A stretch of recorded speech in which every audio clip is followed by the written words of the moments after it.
Welcome, everyone. From the Mekong to the Columbia, we will invite Jeremy Takala to come up and deliver a welcome. He's the Vice Chair of Columbia River Intertribal Fish Commission.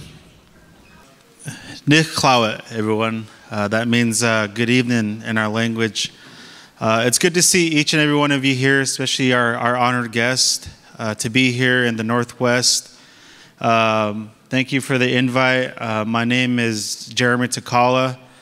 Inawanisha Bakhanasha Shaptumki Jeremy Takala. Washna Shtawa Kinchiwanapa Kamithpa Band Yakama Nation. Khwapamyane Wechi Klawatpa. I just want to introduce myself again. As Andy mentioned, I'm the current Vice Chair for the Columbia River Intertribal Fish Commission, and we can get more into the details on the organization, but I'm currently one of the elected officials for the Yakama Nation. We're consisted of 14 tribes and bands. There are 14 tribal councilmen that represent and handle the day-to-day business. We are about 11,000 tribal members that live on and off the reservation. We have a lot of tribal members that currently reside along the Columbia River, the Inchiwana, and also within the Portland area. So there's a lot of members throughout the region, but also throughout this country. But what I'd like to do now is I want to open up with a song in our belief, which we call the Washit belief. And those online, we're going to mute for a little bit. Because these songs that we share, you know, they are basically what our religious or our faith. They take care of us in our day-to-day living. They also they are conducted for our first food ceremonies, you know, such as the salmon.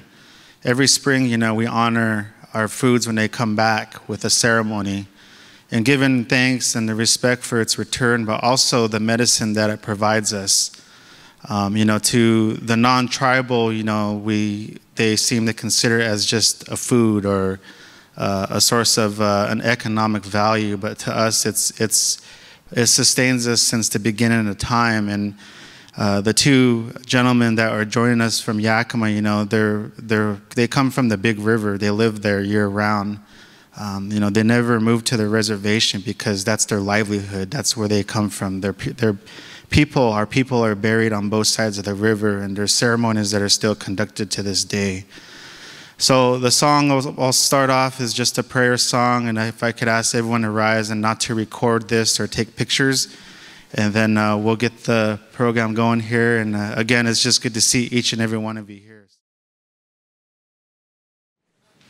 From the Columbia to the Mekong, we have a welcome ceremony from our Mekong country guests as well. Chiang to Kiya Mule Sakaya Nang Tiwatano Ewang Tawang Visayo Isaya Susaya Mangkare Apala Sitapalang Kesi Se Patavi Bokare Apise Kesa Papuntanang Akampato Pamotati Sunakatang Sumangkalang Supapasang Suhutitang Sukano Sumahoto Jasunyi Tang Brahmachari Supatakinang Kaya Kamang Vaja Kamang Vatakinang Patakinang Mano Kamang Panikite Patakina Patakina Nikatawala Lapantate Patakine.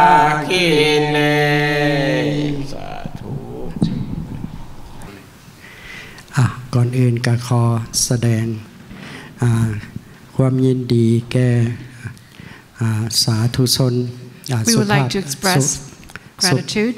สุภาพบุรุษและสุภาพสตรีที่ได้เสียสละเวลาอันมีค่าของพวกท่านมาร่วมประชุม to come and join in this meeting.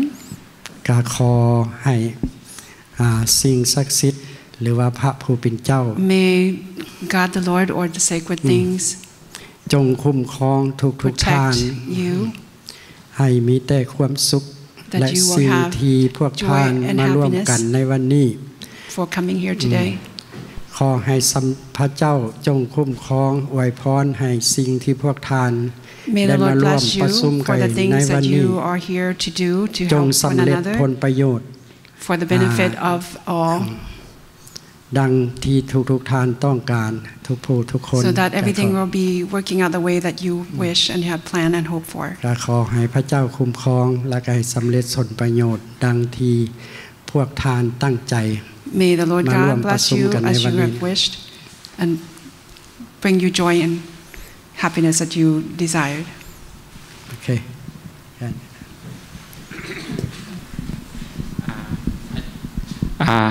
สบายดีทุกคน Good evening, everyone. มื้อนี้อาจารย์ดีใจหลายที่ได้มาเข้าร่วมงานมื้อนี้ Today, I'm very happy to be here to join you in this meeting. อาจารย์บ่ได้ตั้งใจไว้มาก่อนแต่ว่ามาซัพพลายรู้สึกมาเห็นหลายคนก็เลยตื่นเต้น It is a surprise. We weren't really planning far ahead in advance, so this is a surprise for us to see a lot of people here. แล้วก็ได้มาเห็นหัวข้อ From the Mekong to the Columbia. See the theme of our meeting from the Mekong River to the Columbia. นั่นคือแม่นบ้านเกิดของพระอาจารย์อยู่เมืองลาว The Mekong River is my home country, my birthplace. แล้วก็ได้ยินว่าเพิ่นอนุรักษ์แม่น้ำก็คืออนุรักษ์ธรรมชาติสิ่งแวดล้อม And to hear that they preserved the river, it's to protect the environment. ก็เลยนึกคิดเห็นพระพุทธเจ้าของพวกอาตมาพวกอาจารย์ It makes me think about Buddha, who is our God. ตอนที่เพิ่นเกิดก็เกิดอยู่ป่าอันนั้นตัดสหูก็ตัดสู่อยู่ป่าแสดงธรรมและปรินิพพานก็อยู่ป่า When he was born in the forest, and when he practiced the precepts that he learned and taught, it was in the forest as well. แม้แต่จะสันอาหารก็พิจารณาปัจจเวกปฏิสังขารโย Even before partaking of any food, he took great consideration. แล้วก็ปัจจัย4อย่างต่อมาก็คือสถานที่บนพักเศร้า The 4 precepts. One of them is the shelter, the home. สิ่งที่จำเป็นสำคัญ2มากยาปินปัวพยาธิ And second, a shelter is very necessary and needed. Then the second is medicine that cures diseases and illnesses. แล้วก็อันนั้นผ้าคลุมเฮาหรือว่า clothes. And then our clothing that covers our สิ่งที่จำเป็น4อย่าง These 4 needs ที่ขาดบ่ได้ that we cannot go without. ฉะนั้นอันนี้ก็ต้องพิจารณาและก็ต้องหูบุญคุณหูที่มา We must ขาดบ่ได้ take it in consideration and know its root, where it came from, and be grateful for all these things that we have.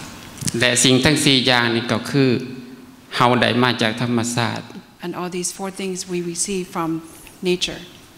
ฉะนั้นธรรมชาติก็คือชีวิต Therefore, nature is life. ชีวิตก็คือธรรมชาติก็คือแม่น้ำ Life is nature, just like the rivers. ฉะนั้นพระพุทธเจ้ารักษาธรรมชาติ Therefore, สิ่งแวดล้อม takes care and preserves the environment and nature. ฉะนั้นพวกเข้ามามื้อนี้มาเฮ็ดมาอนุรักษ์มาศึกษามาอันนั้น So we came together today to learn how we can preserve nature.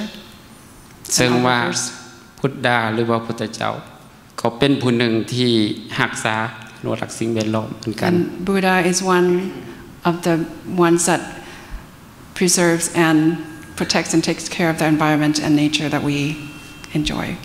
ฉะนั้นเป็นสิ่งที่จำเป็นหลายสำหรับพวกเราทุกคน Therefore, it's very important and necessary for us all.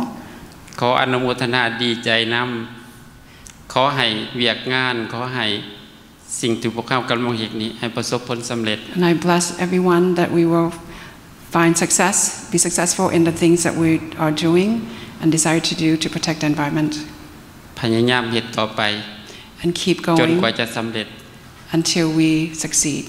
Thank you ขอบใจ Okay, thank you. Thank you so much.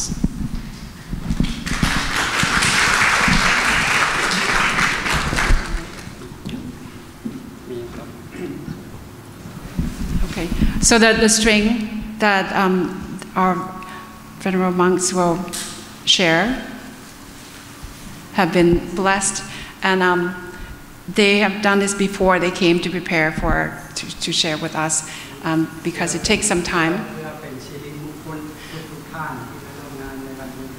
so that it will be a blessing to all that came today.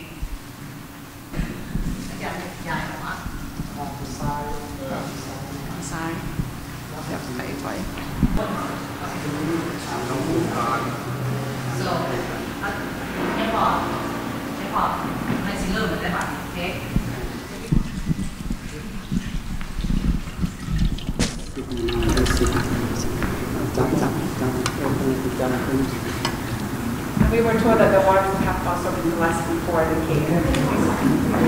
And we will sprinkle some water.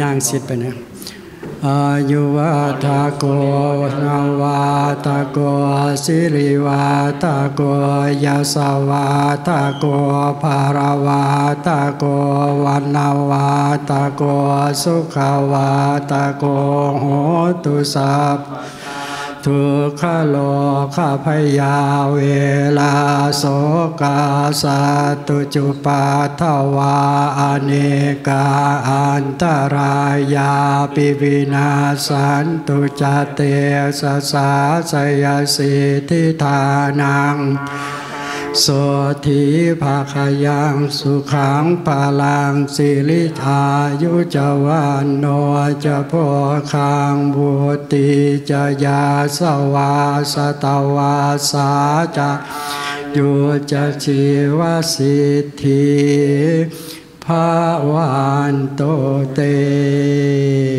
Okay, thank you. Everybody, the God go with you. Everybody is good.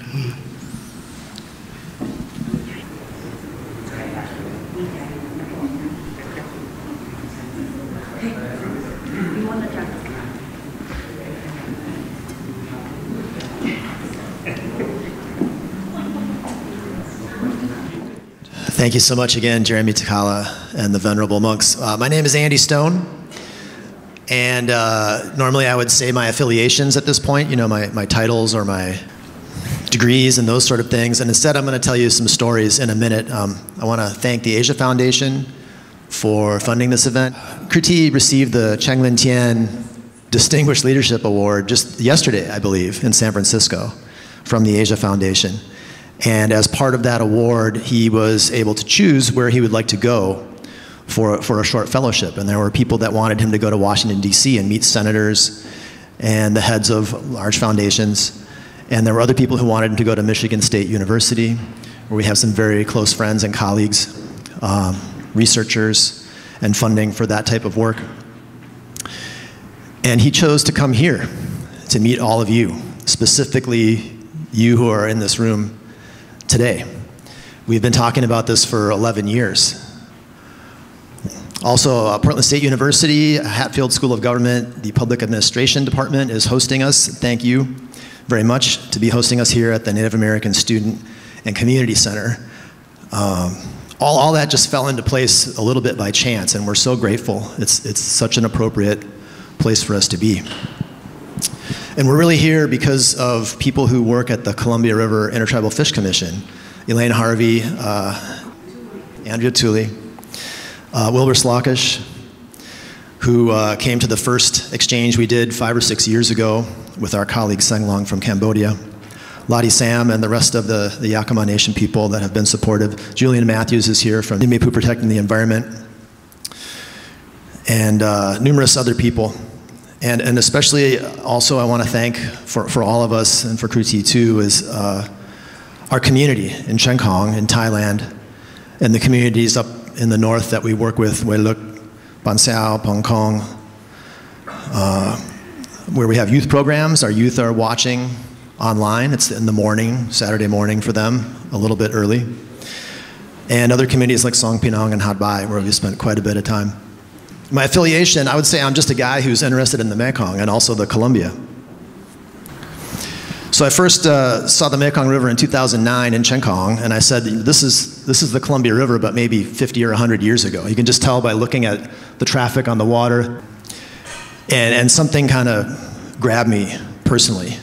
And I met Kruti a few days later in the north of Laos. And I started learning. Before there was a Mekong school, I was learning at Mekong school. Mekong, for those of us who are not familiar with it, Mekong is short for Menam Kong. Me is mother, it means mother. Nam is water. All rivers are Menam in Thai. They talk about our river here, they say Menam Columbia, the mother water Columbia. Another key point, older people, when they meet you to ask you, hey, how are you doing? What's going on today?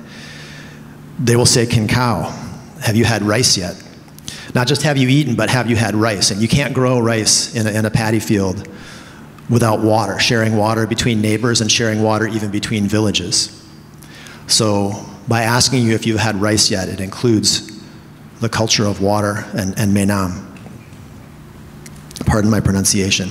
So this is the part of the world that we're looking at. You can see India on the left side and China up above, and the peninsula down there of mainland Southeast Asia. On the left side is the Mekong River, and the shaded part is the basin, the tributaries. It's about the same size area as the Columbia River, quite long by comparison. And in the low water season, they're about the same volume, and the high water season in the Mekong is incredible. We'll show you in another slide. On the right-hand side, you can see hydropower projects. We'll talk a lot about hydropower in the Mekong. That's a big issue currently there. The black dots in the upper in China have been there. They started building those in the mid-90s. And then downstream in the middle, the two black dots in the downstream are built, and the white dots are ones that are proposed or under construction. Where the red circle is our area. And the two white dots downstream from us are being built today, right now today. About the size, one is a little smaller than Bonneville Dam, if you're familiar with that, and the other one is a little bit bigger. So the concern about the big hydropower is blocking sediment transport downstream. They block the fish migration, at least to some extent, and they lower the seasonal flood pulse. So the high water season is not as high, and the low water season is higher than it used to be, which affects all of the ecology in the whole basin. So on top of that, you add things like deforestation and large animal farms and chemically intensive farming, land grabs, and climate change. And then riprap is shore bank reinforcement that's supposedly to prevent erosion, but also cuts off all of the seasonal wetlands from the main stem of the river. So you add all that together and the impact is quite large. All of this productivity depends on the Tonle Sap system to some extent. So you can see the difference between the wet season and the dry season. The Tonle Sap Lake is 5 times the area during the wet season, and water floods in to several meters deep, higher in the wet season throughout that entire area. And in the flooded forest, the fish are able to go in there, and all kinds of insects and other things, and they grow very big, very fast, quite big and happy and delicious. So you can imagine how important fish are to people in this system. 60 million people live in nearby the Mekong River. 2 million tons of fish were harvested before they started building dams every year. 2 million tons. That's in the order of magnitude of 100 times the amount of fish coming out of the Columbia before colonization.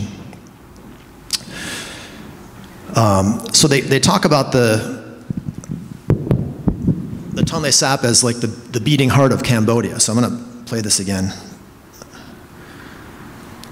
So you can see that flood pulse moving. So with upstream and tributary dams storing water in the wet season and letting it out in the dry season, that pulse it still happens at the same speed, but it gets smaller, right? So this is obviously that's a concern. This is some little clips of the area just downstream from Kong in Laos on the way to Pak Bang, where the Pak Bang Dam is currently being built today. And this is the video I showed 5 or 6 years ago with our friend Seng Long, and Wilbur Slockish stood up after this and said, that's how my people used to live. I mentioned affiliation earlier. That was a statement of affiliation. That's how my people used to live.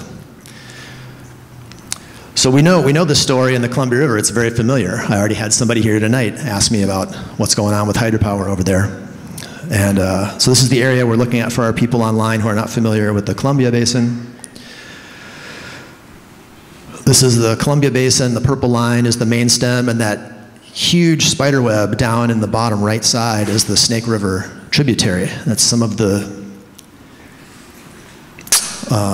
it's the largest roadless area in the lower 48, and the best habitat for salmon down there. On the left, the orange spots and the black dots are tribal nations in the Columbia Basin. Crit people will recognize that map. And on the right side is where the hydropower projects are in the Columbia River Basin. This is also from the Columbia River Intertribal Fish Commission website. And it says we're all salmon people. We might hear more about that later, what that means. That's not my story to tell, but I hear that a lot. We're all salmon people. Another thing I hear, and I heard it in the welcome tonight, is we've been here since the beginning of time. So to me, this is an important thing to understand about Columbia River. And again, it's not my story to tell, but we are all salmon people. We've been here since the beginning of time. I can tell you what scientists would say about that. These scientists noticed that there were a lot of salmon in the forests near the coast. And there were a lot of bears that would eat just part of those salmon and leave them on the ground. And so they realized that those salmon were going into the ground and then into the trees. So they went and did some tests, and they found out, like, sure enough, 50% of some major nutrients in those trees had come from salmon. You know, go figure. They called that a discovery. That salmon are all around us if you live in salmon country, growing our food and creating our oxygen and becoming a part of us in every way, even if you don't eat salmon. Science says that. Science agrees with that. And according to science, the human species is about 300,000 years old, and salmon have been here at least 7 million, according to science. So when is the beginning of time for science? I'm not sure. 7 million years is a long time. So closer to the present, I'm going to just briefly mention this to make the next point. In 1957, that's 66 years ago. That's easier to translate for our people online. The Thai calendar is different. The Dalles Dam flooded Celilo Falls. This is the falls here. It's the longest continuously inhabited site in North America since the beginning of human time on this continent. People have been living and fishing there. We might hear more about this later as well. I mentioned that to mention this. Also, 66 years ago, the former head of the U.S. Army Corps of Engineers, Lieutenant Colonel Raymond Wheeler, was in the Mekong Basin that same year, traveling around to the different countries and surveying the Mekong Basin, the lower Mekong Basin, to write a proposal or a recommendation for hydropower development to the United Nations, and to talk with local government officials and engineers and whatnot over there. He turned his report in to the UN to Hugh Keenlyside, who later became the head of British Columbia Hydropower and has a dam named for him in the upper river.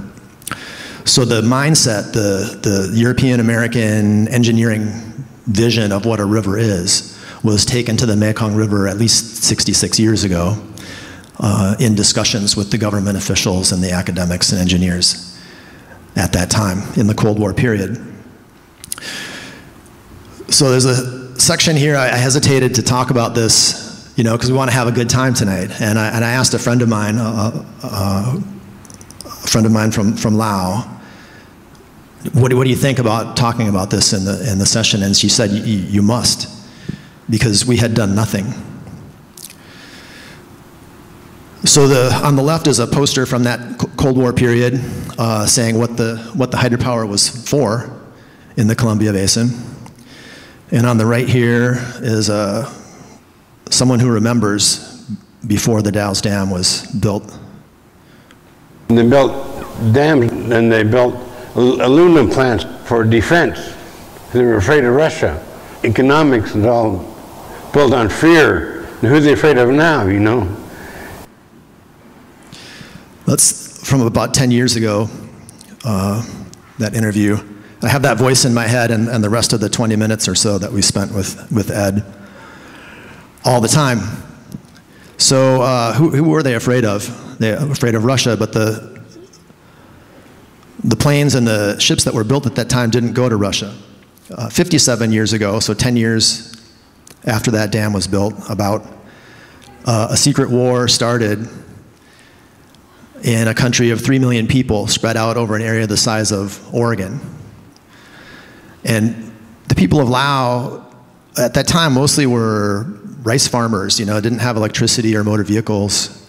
And they received the equivalent of a B-52 full of bombs every 8 minutes for 9 years. And this is where I was asking my friend, should I show this? And she said, yes, you should, because we had done nothing. So well, I'll just play it.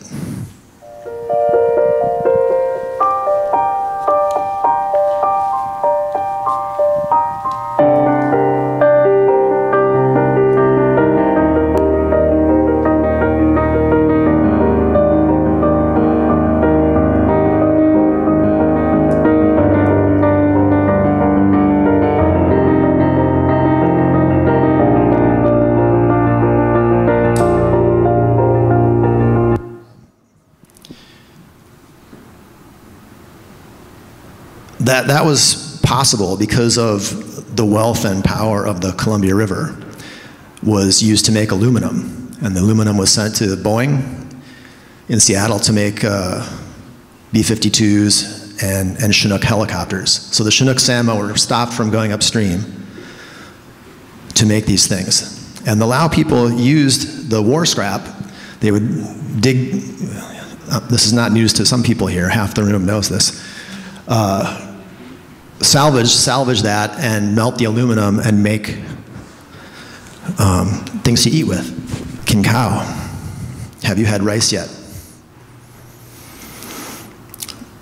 So the Mekong School has two bases. One is, they say respect for the human, sometimes translated as faith in human equality, and the other base is respect for the natural, they used to say, and now they say respect for nature sometimes when they translate. So I want to ask, what would that look like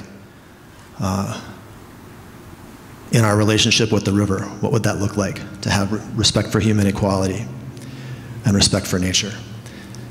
I feel like you don't want to see this. This is maybe from Cambodia, but it may also be from Laos, I don't remember where it came from.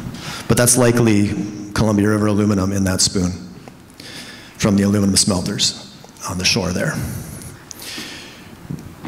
So 50 years, that war ended 50 years ago. 30 years ago in Thailand, people were sitting on the rocks in this river after the dynamite had put in there to clear a channel for the outflow from the dam that was about to be built. And they felt like that was the way they could stop the construction of that dam. And I met with a leader of that movement, and in the middle of the conversation, he says to me, I have never sold my labor. And I had to think about that for a minute. So he was talking about like what people had lost when the dam was constructed, and he was very proud, I've never sold my labor. And so when American people say, you hear American people say all the time, like we need jobs, we want jobs, right? But who thinks when they say, I need a job, they're saying, I need a boss. What he was saying, I've never sold my labor, he was saying, I've never had a boss. He works all day, every day, but he's never had a boss. And it made me think of John Trudell in a song. He has a line, down with bosses, no more bosses, something's got to change. That reminds me of Wilbur a little bit too. He's got a line that he uses a lot. He says, I'm of trying to survive your economic system. Maybe you can tell the rest of that later. Just a few years ago in Cambodia, Cabal Romeas was flooded by a dam about a year before this. And the situation seemed very serious to me, and the people were joking and laughing with me. And I said, this feels very serious to me that we're in your village. How is that? And they said, well, we don't want you to feel sorry for us. So again, I had to think about why did they take me there? And what the two bases are of Mekong School. Respect for human equality. They were showing me as their equal, inviting me to be an equal with them, I think. The signs in the village, I don't know, was anybody here able to read those signs? They say the river and the forest are our life, protect them. So they're also asking for respect for nature. So what's happening today? This is an amazing document to me. This is also from the Columbia River Intertribal Fish Commission website. Ecosystem-based function integration into the Columbia River Treaty. So if I was going to simplify that, what I get out of that is they're saying restore a more natural flood pulse, right? That beating heart of the river. And so I find this incredibly inspiring, and I want to give you all credit for keeping salmon in the river and maintaining the treaty rights that you have and keeping culture alive. It's an example for the world, I think. And there's people watching online right now from the Mekong Basin. They will know what it means by the end of tonight, what we are all salmon people means to you, I'm sure. And in the Mekong Basin, part of what you're doing is technical management, and the other part is changing the conception of what is a human and what is a river, right? Because that seems like it got mixed up a little bit in the Cold War period there and before.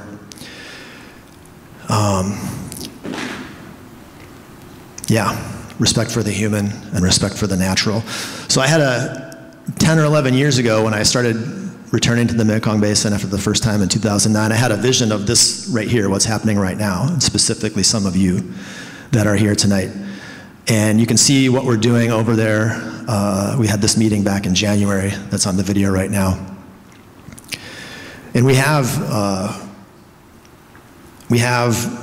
drumming and music and singing and dancing and food from the forest, food from the rice farm of our friends who are our staff, food from the trees in the yard at the Mekong School. And I have a vision of some of you in this room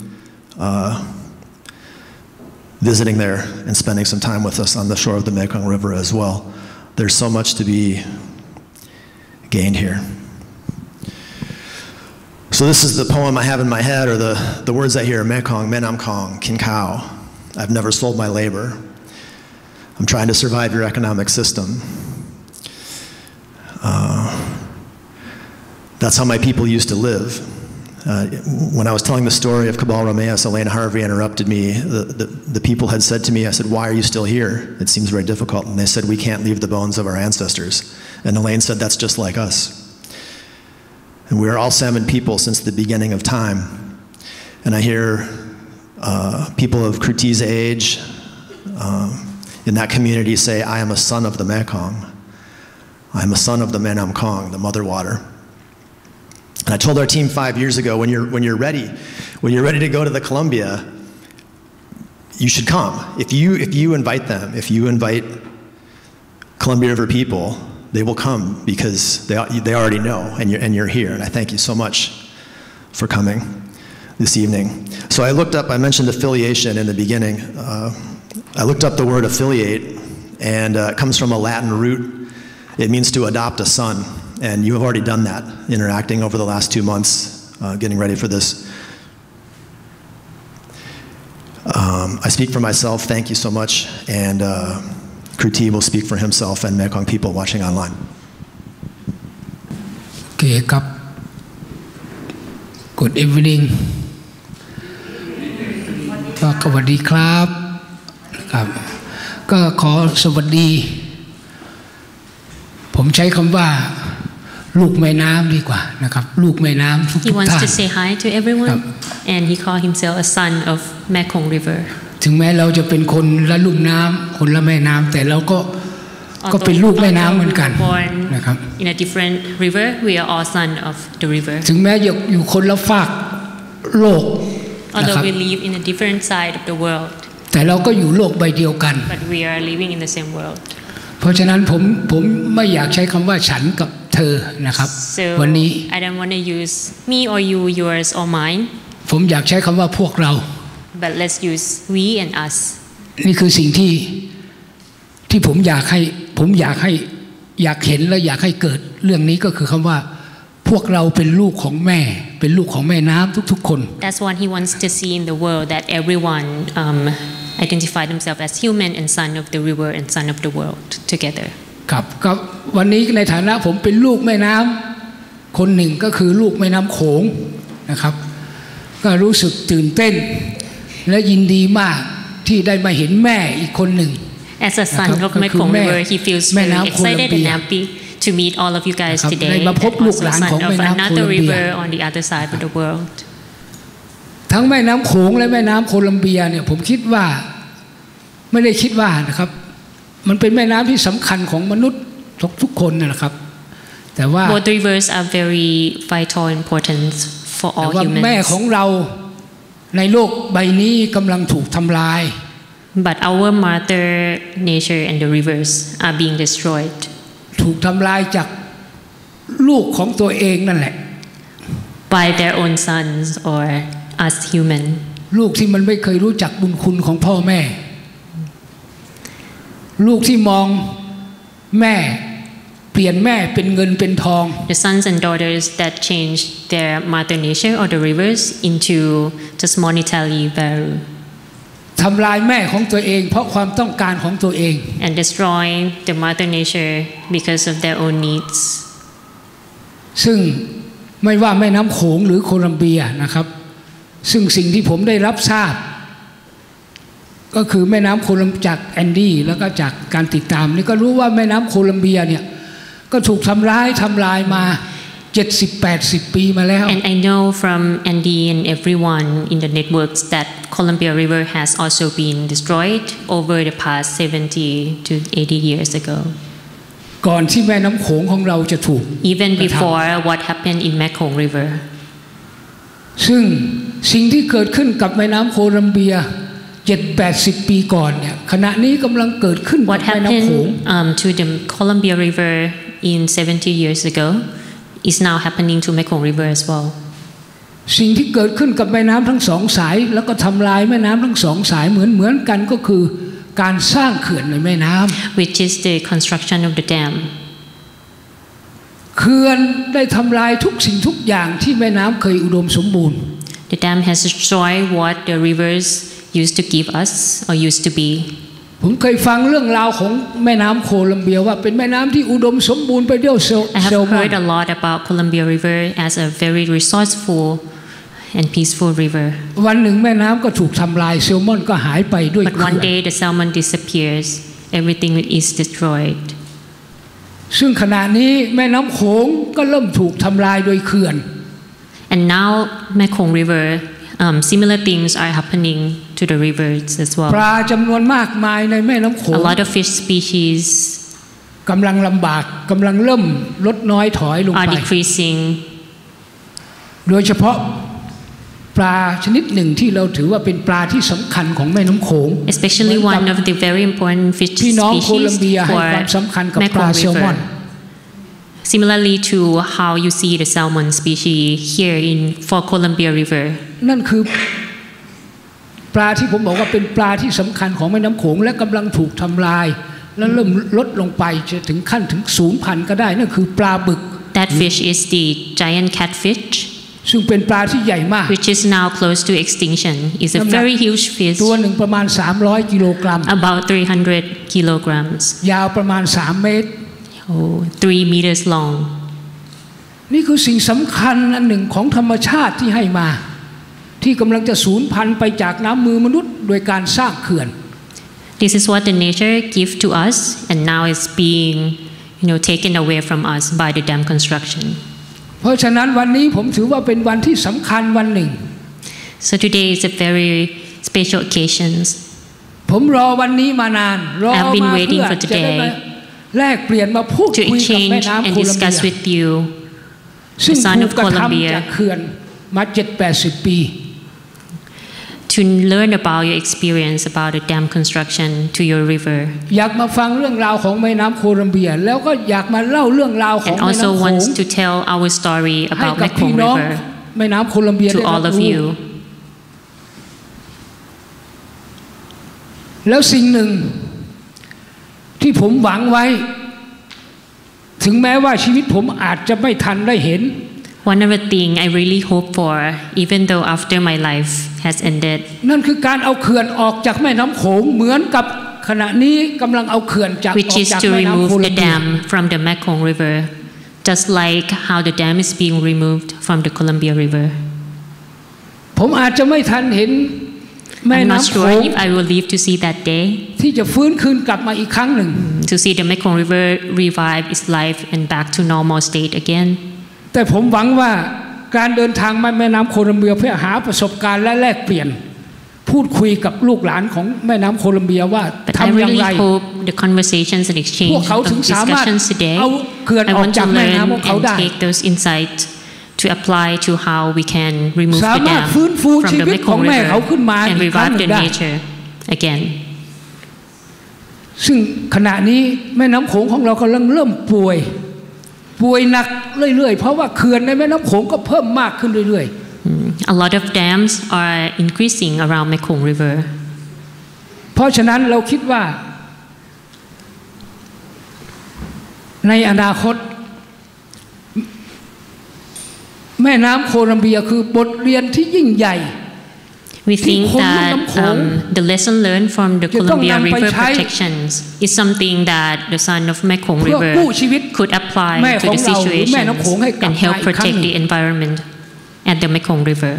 เพราะฉะนั้นผมคิดว่าการได้พูดคุยแลกเปลี่ยนวันนี้จะเป็นสิ่งสำคัญมากและผมหวังว่าจะได้รับประสบการณ์จากการที่ลูกของแม่น้ำโคลัมเบียได้ลุกขึ้นมาฟื้นชีวิตแม่น้ำโคลัมเบีย so that both of our countries can do something and bring back the life of the nature around our rivers. ก็ขอขอบคุณมากครับแล้วก็หวังเป็นอย่างยิ่ง Thank you so much for having me today and eager to chat with you guys. ขอบคุณมากครับ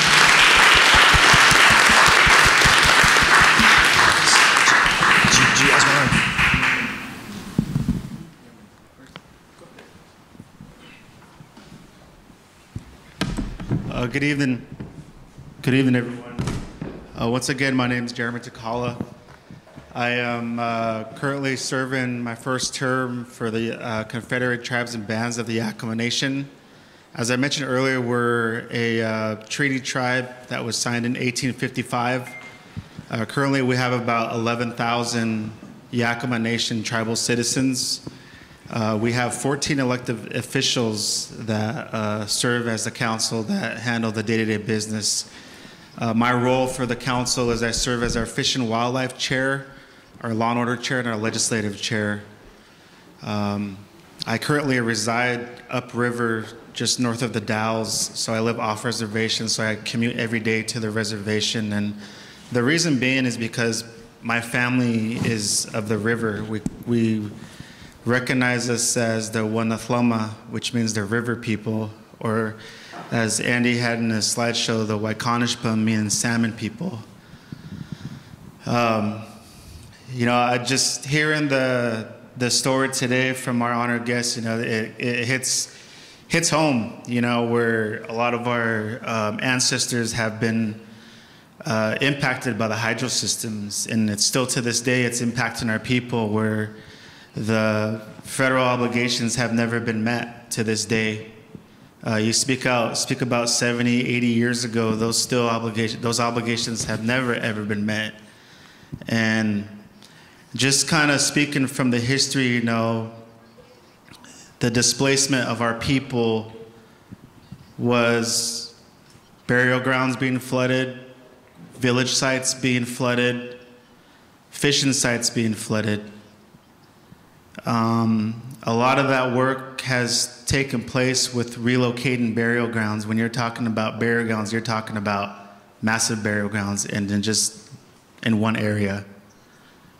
That also includes petroglyphs, you know, the different areas that had been removed. You know, I know our elders here are very well familiar with Columbia Hills State Park or Horse Thief Park, you know, where there's a number of petroglyphs that have been relocated there. Particularly my band of the Yakama Nation is the Kamithpa band, the Rock Creek band. My great-grandpa was the former chief of Salilo, YM. His name was Atwai Howard Jim. And on my grandma's side, you know, she comes from the Rock Creek band. And currently my uncle is the leader or the chief of the longhouse there that's east of Goldendale, Washington. And, you know, we're very well alive today. We still carry out our way, our first food ceremonies, but the ties there are very strong. You know, with us just seeing the slideshow, you know, again, just going back to the hydro systems, you know, during the war period, it was a rippling effect because you also had the War Department relocating or removing people out of the different tributaries along the Columbia River. And why? Is because they're utilizing those canyons for target practice.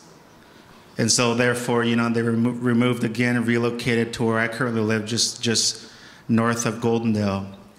And the gentlemen sitting next to me, you know, they reside along the river still to this day. Many of you are familiar with the in-lieu treaty fishing access sites. The Army Corps of Engineers, you know, had somewhat fulfilled that obligation with in-lieu sites, in lieu of villages that were flooded. That was just a few, and I know Wilbur and I always have that discussion during our Columbia River Intertribal Fish Commission meetings. And you also have the treaty fishing access sites, which has, you know, guarantees the ability for our fishers to have access to the river during the fishing periods. For me, working with our fisheries program, the list goes on of many, many issues. The War Department I mentioned, then you got the Manhattan Project up in Hanford, which our tribes and the Umatilla tribes are also engaged in that work of a cleanup. You're talking about sites that you cannot lay a foot for thousands of years because how contaminated the ground is. And it's unfortunate that the tribes have to take that responsibility for something that we've never created or started, and here we are trying to address these issues. Moving on to the dams, the reason why Wilbur and I are here this week in Portland is because we have our quarterly US v. Oregon management meetings, which many of you know the Bologna, the Bolt decision.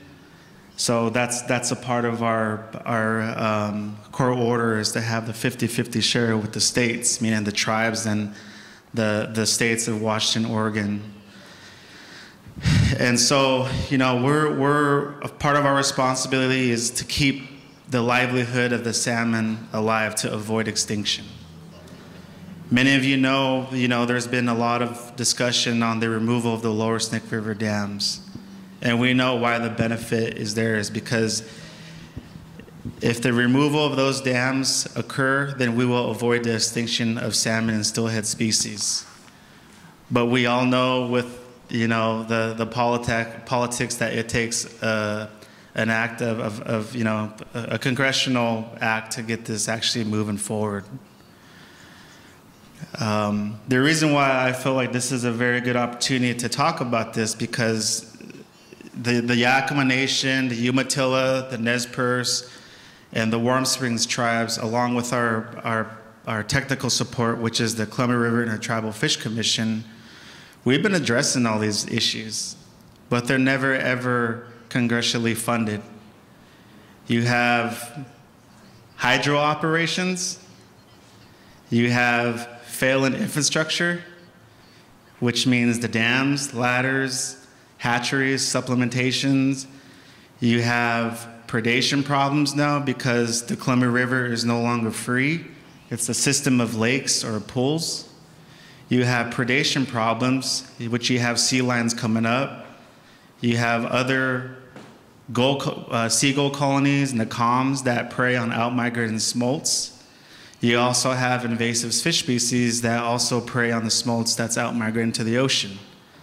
And since we have a system of lakes that creates habitat for those invasive species, because then you get milfoil.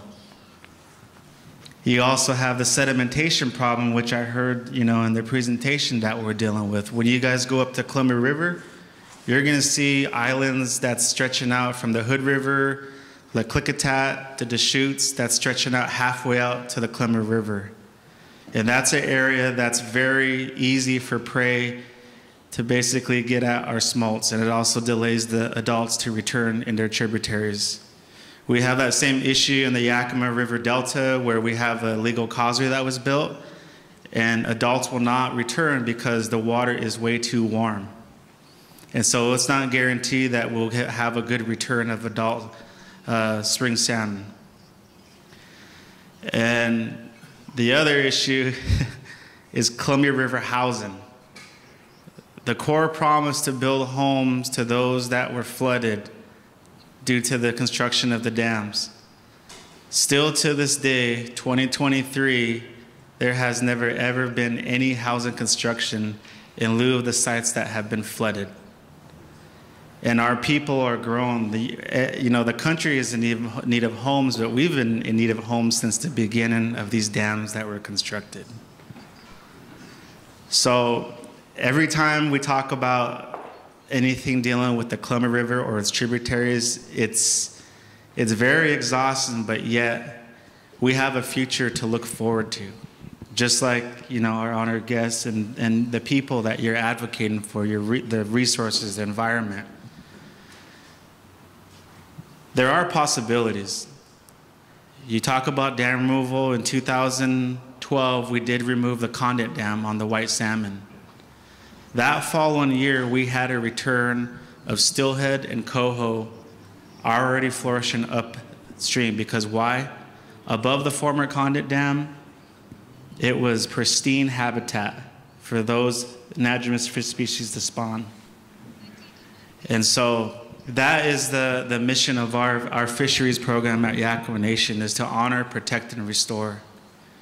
And so, we are incorporating, indigenous knowledge. We have a lot of our tribal people who are becoming the leaders in this fisheries work. But, I think it's very important for us to collaborate, partner when these kind of situations happen, because we all know there's a movement with green energy. But with green energy, there's still impacts to our environment. The tribes can be the leaders. The people of Mekong can be the leaders in this work. We can't rely on the hydro system to be a battery storage, because why? We're seeing the impacts. A system of lakes is not helping with returning salmon. We had a die-off of sockeye and sturgeon because why? The water was too hot. And so with the hydro systems there's possibilities with additional alternative energy projects that will take the burden away from those hydro operations having impacts on our fish species. So I know for a fact that Yakima Nation is looking at alternative energy projects that will relieve the burden of our fish species that the dams have on them. The Nez Perce have their own projects, the Umatilla and the Warm Springs.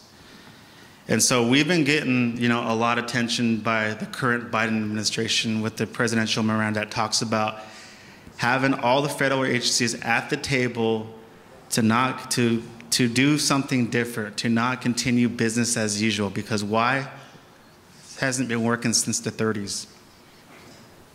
And so I share this with you because it takes a lot of energy. It takes everyone. It takes not only just the tribes, but it takes all of our partners that assist us in this work. Partnership, communication, bring everyone to the table to tell your story. That's the story that we're sharing from our people who are impacted by the dams to this day. I mean, it's, you know, we're in Portland. Yes, we know, you know, they're consuming a lot of power from these hydro systems. But there are possibilities to, you know, to make a river function as it should be. You know, historically, Wilbur and I talk about this, you know, 16, 20 million historically fish runs used to be in the Columbia River Basin. We're only about 1.2 million. So that's a huge, huge, drastic change for this region. And again, what we're trying to do is to avoid the extinction of our salmon species. And so it's discussions like this that need to take place, bringing everyone to the table, and that even includes you as our honored guest to understand where we're coming from. Because you look at Slalo Falls, I've never fished it. My grandpa has fished it. I hear stories, but that's all we're going to hear is stories. We're probably never ever going to see that. And you know, there's many other locations that were former historic fishery areas, depending on the type of season and the salmon runs that were coming up. And so it's really, you know, just hearing you speak, you know, it really touches my heart, and just to hear the impacts and the story that you're telling on behalf of the land that you come from and the people that you represent. And so I want to ask Wilbur and David, because these guys lived the fish wars. They were there, getting thrown in jail for fishing, that the rights of the treaty guaranteed. And I'll leave you with this, because I always hear that the tribes that I worked with this past 4 years is when the treaties were signed with the United States, those are the supreme law of the land. But to this day, we still struggle with that. Why? Because there's new administration, there's new people in these federal agencies who have no understanding of the treaty tribes. Our message will never change. That's the story, that's the teachings, that's what we advocate for, is those guarantees that are listed in that treaty. The reserve right to hunt, fish, and gather at all usual and accustomed areas. And so I know you'll be joining me Sunday at our home, our longhouse, you know, for a ceremony that we'll be providing you, you know, with our first foods. And that, you know, we're honored to have you here, as well as, you know, the honored guests that have traveled. And that, you know, this is our story. This is the story that we tell every time when there's someone new that we're working with. And so I just want to thank you for this time, and I'd like to ask Wilbur to share some words. Thank you. Julian Matthews up here as well. Yeah.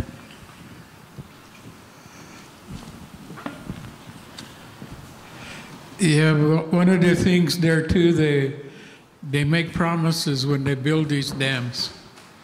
In 1937, when they built Bonneville Dam, they promised my grandfather they would rebuild and replace the flooded village sites. They would rebuild the living quarters. They would place clean water, adequate sanitation. Never happened. So when they promise you things, then the other promise they made was, don't worry, we'll build a hatchery. We're going to supplement and rebuild the runs. You'll have more fish than you currently have. They flooded out village sites. They flooded out burial grounds, ceremonial grounds, spawning beds. So when they say, what are you guys worried for? Government gives you a check every month. I said, well, I have yet to see one. That's just a myth. So they don't understand the connection of all of the species, the water, the salmon, the deer, elk, roots and berries, the trees, the rocks. They all have a role in our daily life. The salmon is with my people. We have a ceremony when a newborn comes in the home, he's greeted with salmon. Welcome him into here. The first time the salmon comes back, we have the feast. Mornings at funerals. Also, oh geez, I got so much in there that I can't remember the last one right now. Oh, but he's there. Name givings, all of that, he's there. But yet, we got restricted. We couldn't go down there and catch the fish. We were supposed to live on rations. So they created my people that resisted. The federal government created us because when my father got told to stay off that river so the recreational benefits can be utilized by people that work 40 hours a week. So we set up a system where we'd go down there at night and do it. So what they have done, they're the ones that created this. They created the fish shortages. They created the night fishermen. They don't understand. They think our science is not valid. And I always tell them, look at what your Western science has done. From 20+ million fish in this river, now you're celebrating 1 million. And that's my biggest fear when we have these meetings and we go, and when they promise to supplement, and they don't. The federal biologists always put a block to it. They say they can't mix. Well, that's where they got the eggs from, was from our natural food. So they did the salmon like they did to us, put them in those little square reservations where they feed them. So I believed in that struggle, and when my time was up, I got released from Spokane. Bob Thornton was his name.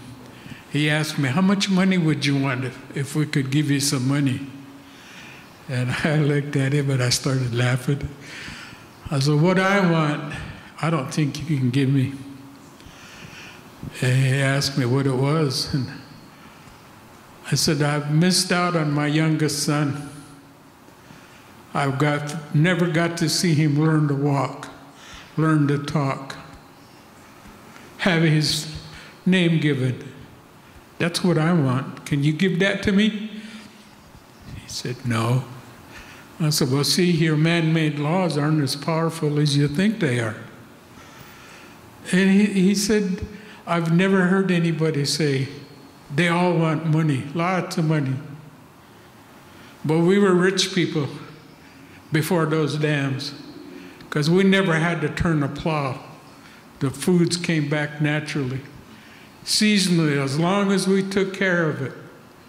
You see, these wildfires, when my grandmother was young, they used to do controlled burns in those berry fields.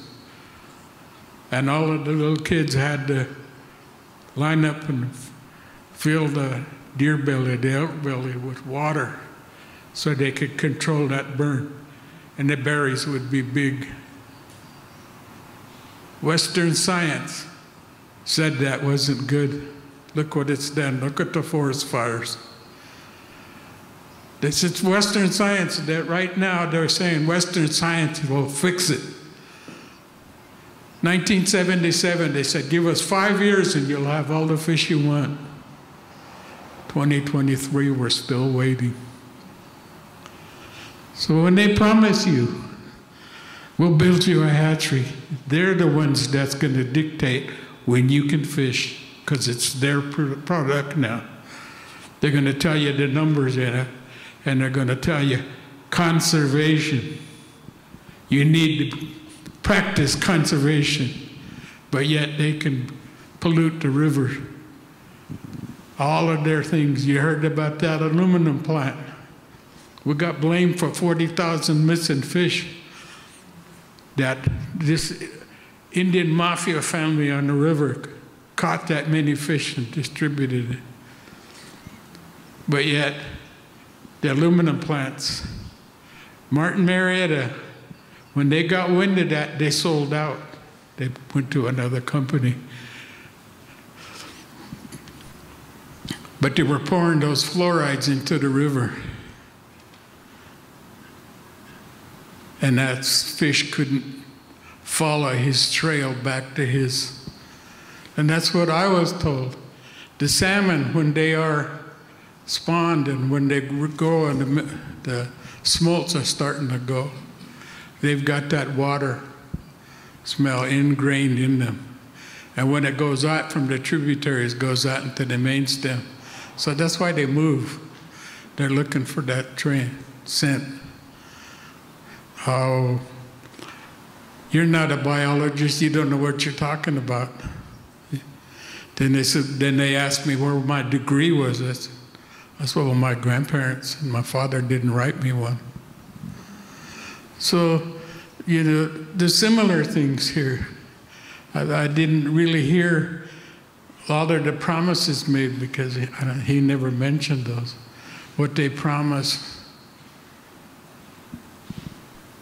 will never happen. The only thing is going to get is series of lakes. The river is going to, the smolts and can't get out. The sediment is going to build up. One of my fishing places that I caught a lot of fish out of, it's only 15 feet deep now. It was 70 feet in that eddy. 15 feet deep now. So that's what's the matter. That's what's going to happen there. They're going to do that. All in the name of profit. And they always tell me, it's a free market. I said, it's not free. Something has to be taken. Something has to be lost. You've taken years of life from my people. I said, when I was young, people over 100 years of age used to come and do medicine dances at my grandmother's place up in Wakaikas with no stick or no cane or no walker. They walk straight. That salmon made us strong. Our roots and berries and all of our foods, we were a strong people. And then when they had introduced these, what they call rations, salt-laden chemical preservatives there, our systems weren't used to it. So that's why we have what we have, the diabetes and all of the other illnesses. So these are some of the things there that we have given up. We've lost longevity of life. One of my grandmothers was 104. One of my Ulla, she only lived to be 76. But her sister was 104. All the other ones never used this. They carried a stick because when they'd walk down, a snake could be there that could scare him away. That's what that was for, break something off there.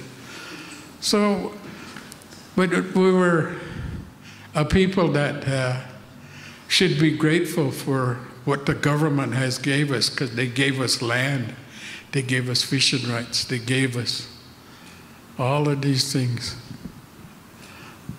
So they said, and the other thing is we gave you welfare. I started laughing. I said, you want to talk welfare? Then you need to rename that Oregon Trail the longest welfare line in history, because you came here with nothing. That young man shut his mouth.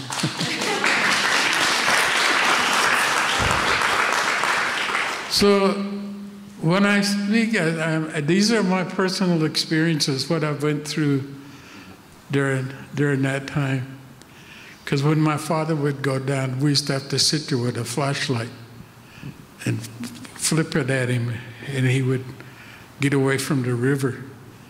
Because the game wardens can't walk at night on those trails that we utilized to go to our fishing places. They had to have a flashlight. And when we see that light, we just flip it. We'd disappear. See, that's what, the things that they created us. They created us, and they call us renegades, malcontents. But they created us, denying my natural food supplies access to it. I better shut up now because I'm getting on a rant here. I'll be talking for another 20 minutes. So I will stop with that. But remember that when you hear the Oregon Trail, what it really is. Thank you.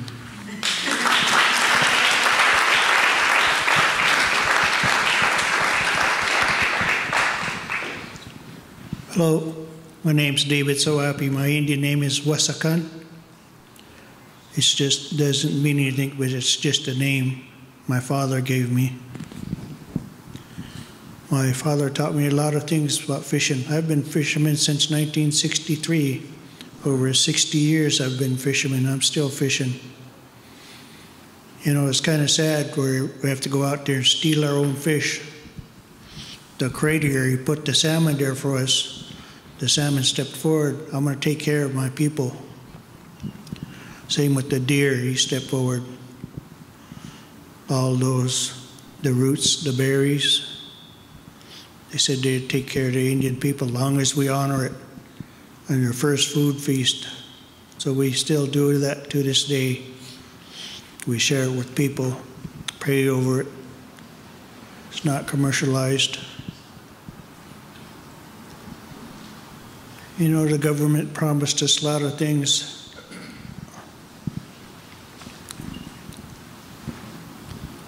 Promised to take it, yes. Threw me in prison for 5 years for catching 28 fish. For stealing my own fish. Me and Wilbur went to prison. I could tell you about our journey. See my father cuffed at the waist, shackles on the legs. Took us off a reservation, took us to Ellensburg, then to Pierce County Jail. Pierce County Jail, we were like really fast shuttled to Sacramento City Jail. That's when smoking was allowed then. There's hardly any place no place to sit down. You have to sit on the concrete floor. There's roll your own tobacco everywhere. That's when smoking was allowed in the jail system. Then from Sacramento, we went to Lompoc, California. They put me in there with the guy doing 2 life consecutive terms. Then from Lompoc, we went by plane to Denver, just hold over there, lay over. Then from Denver, went to Oklahoma City to El Reno. There's 1,500 inmates there, about 90% of them were about 90 Indians there. They knew we were coming there. They asked us if we need anything. Yeah, we could. So they helped us on our journey. There's a lot of Indians from all over. We had to be in the system 90 days before we were classified. Like El Reno was like a level 4, so we went to Sansone, Minnesota, got reassigned prison. 800 inmates there. On that journey up there, we spent the night in Leavenworth, Kansas, the White House of the prison system, level 4 or 5. You had to adhere to orders there. Look around, no looking. You have to follow the person in front of you, no talking. is pretty strict. Handcuffed, shackled, leg irons. They had one guy in there, he didn't listen to them, and he had extra security. He was saying, well, you can't listen to them, but he was an extra security lockdown. So you had to, kind of like the other army, you have to have your bed made, you have to be working, get some kind of job, 11 cents an hour, whether it be kitchen duty or cooking food or some kind of job you were assigned to. You couldn't be in your bed only when told, unless you had a night job, like working in the furnace room or whatever, keeping the inmates warm. I was a dishwasher. I did like 1,500 plates. My fingers got raw. Grabbing plates, detergent or whatever, out of the dishwasher, steam cleaned, and yeah, it was pretty tough. Then we had to set the tables up there all for the inmates to eat. We had to clean the floor, line up the salt, pepper shakers, make sure everything had the napkins all straight. If it weren't straight, you'd have to do it all over again. But there's some people there, they said, what you here for? Fishing? You mean fishing with a fishing pole? Said, no. Man, I'm here for bank robbery. They got me on camera and everything. I got some time to do. Said, hear all kinds of stories, and people along the way call us the fish mafia, fish killers. Oh, watch out, here comes fish mafia. Get out of their way. Like we're real super bad criminals. But, you know, I'm not bitter or anything. My father, he was there, and, oh, Dad, don't worry. We'll get out, we'll do some real father and son things too. Oh, yeah, what's that? We're going fishing. He just chuckled. All right, sounds good. You know, we never gave up anything. We did give up 12 million acres or 10 million acres to reserve our hunting and fishing rights. Yakama Nation used to be real big. That's how much land we gave up. The government still hasn't honored it. Long as the grass grows green, sun rises in the east, sets in the west. To an Indian, that meant forever. My father, he argued with the states about over the fish. They said that was their fish. Well, how'd you bring that fish here? You bring it over on a Mayflower? Didn't have an answer. You started your hatcheries with our natural wild stock fish. That's where you got your eggs. The states ruled in our favor. I was only 11 years old at that time when my dad was in politics, arguing with the government. Sohappy versus Smith. Major court decision, major court case.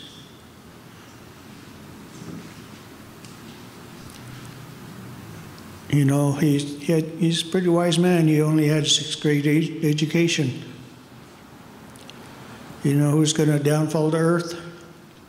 Who? Scientists and inventors. Who's playing with something that they shouldn't.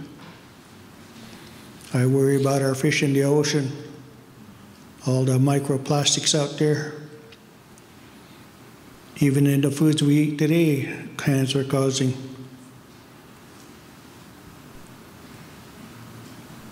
We used to have big fish in the river, 70 pounders, 100 pounders, 105 pounders. Now the fish are getting smaller and smaller. We used to have eels in the Dalles till they poisoned them. They quit poisoning them now. But still, that's injustice to the Indian people. Only Mother Nature decides how much life it can sustain.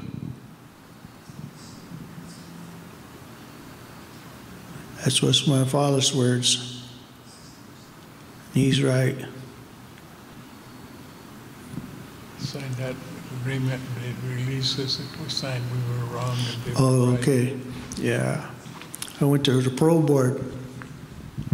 You know, my father had a stroke in the prison.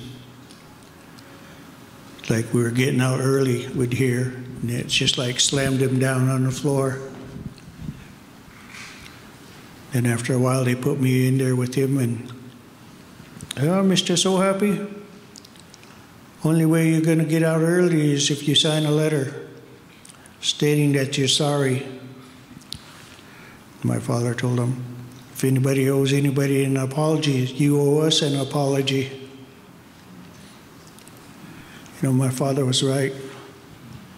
It's the only way you're going to get out early if you sign an apology saying that you've done wrong. Not one of us would write an apology. I went to the parole board. You have to see them every 6 months. Well, Mr. Sohappy, how much money do you think you made? What do you mean? Says right here you made $150,000. That was all the dependents combined. That wasn't just me. Well, what do you figure? How do you figure? Well, I maybe made $40,000 1 month on a given time, but it's that's not all mine. That's the family's. Well, you're going to have to come up with another sum other than yourself. Well, where'd you get your figures, U.S. prosecutor? Who would know other than myself? You taking his word? But I wouldn't apologize to them. I didn't do no wrong. Wilbur, he didn't do no wrong. It's our fish to begin with. We still have to steal our own fish to, seems like it's our own fish. I've been fishing 61 years and 65.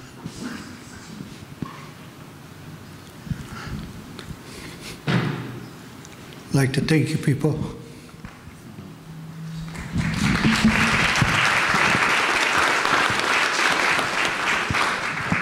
I'd like to katsiaya to these two elders here, and to Jeremy and Crew T. I first met Crew T probably about 3 years ago. My name is Julian Matthews. I'm enrolled in this person, Imipu. And where you have like the story that they're hearing, these are typical, you know, whether it's upriver, downriver, Lummi tribe. There's been this history, and one thing I always tell people, if you haven't read what they're talking about, the treaty, like they have a treaty, we have a treaty, 1855 treaty, and what that guaranteed, we ceded, as the Yakima and other tribes with treaties, ceded millions of acres of land, and we retained the right to hunt, fish, and gather. And it doesn't say, you know, until we decide the treaty ain't no good. The treaty is still in place, so I'd really encourage anyone here to read the treaties, read what it says, and like right now, over where we're at in Idaho, Eastern Oregon, Washington, along the Snake and the Clearwater and up in the Selway Lochsaw, that's where the Chinook spawned. And there's so many stories, similar stories up there. They put in 4 dams on the lower Snake River Dam. The dams are killing the salmon. And when they talk, I don't know if y'all know what a smolt is, but it's like a baby fish that's born way up in the headwaters, and the Selway Lochsaw is supposed to float to the ocean and then come back. And that whole cycle is part of the whole cycle of Mother Earth. And so right now that's not occurring, and we're having a battle with the dams, the 4 lower Snake River dams, and with the Chinook. And as he said, you know, we've had battles, our own battles up there, Rapid River, where the state was saying we couldn't cross private land to go access our treaty right. A lot of my friends went to jail. I sweat with them. And one thing that's really important to me, I always tell people, the treaty is the most important thing to me as a tribal member. The right to hunt, fish, and gather, whether it's digging medicine for the sweat lodge or chemists or taking an elk or deer or moose, whatever, those are really important. And I will say that we work with kids, 30 kids down at our tribe. We have a weekly program. We carve canoes, paddles, etc. And so what I think of is I want those kids to be able to go get a salmon out of that river 30 years from now when I'm long gone, or go dig in the mountains, go dig cows or camas.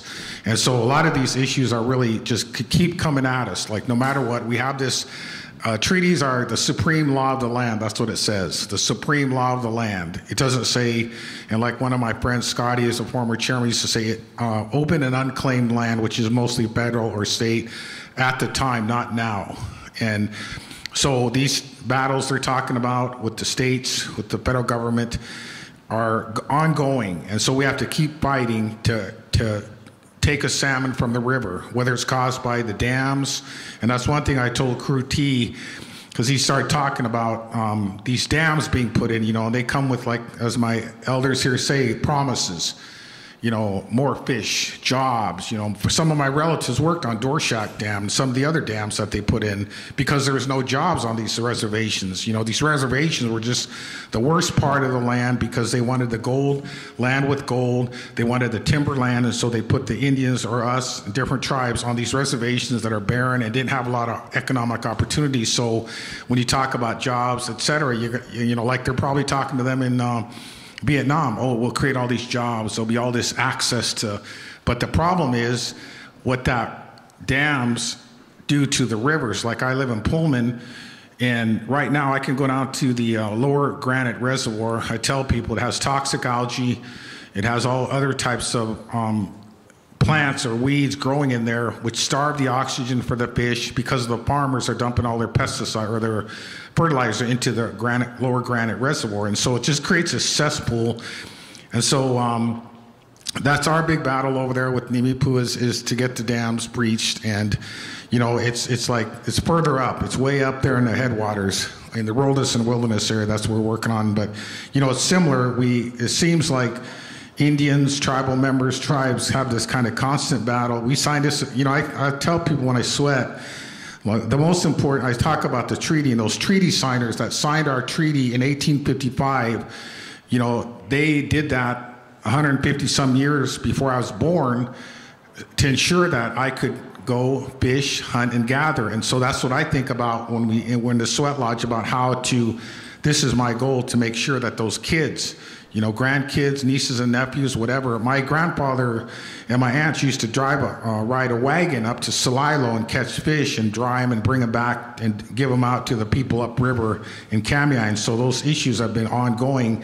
And like I said, I think it's really good if people read the treaties, what they mean, what they say, and remember that we all are agreeing on this treaty. It's not just the U.S. government or the Corps or the Fish and Wildlife Service, is all of us, because we're all citizens of the U.S. And so we need to remember that this is important to tribal members and to the people to make sure that we're doing what our government is saying we're supposed to do. There was one thing I met with my council the other day talking about the river and the salmon, and I asked them, 9 council members, I said, who owns that river? Like, who owns it? I said, no one said nothing, because no one does. We don't own it. The federal government doesn't own it, but the people own it. So we need to make sure that when these government entities or corporations are trying to do things that may be harmful, like Crew T's talk about in Vietnam, we need to make sure that we speak out and take some action to make sure that they don't destroy the water quality, clean water. You know, everyone, it's like I tell people over there, everyone needs clean water. Salmon, deer, elk, moose, whatever, orcas. So that's what we're trying to protect, is protect the water. And dams up that way, up our way, and Nimipu are really detrimental to the salmon. And so we're, you know, like working with other groups too, and, you know, we support the tribes on making sure that for the future, for the kids 20, 30 years from now, that they can fish and have good fishing seasons. Like they're saying, we're not doing it for commercial, we're not making money off it. We just would like to have, when we have a ceremony, a death, or a first salmon ceremony, that it's available for us to use up that way too. So thanks a lot, and I appreciate these speakers.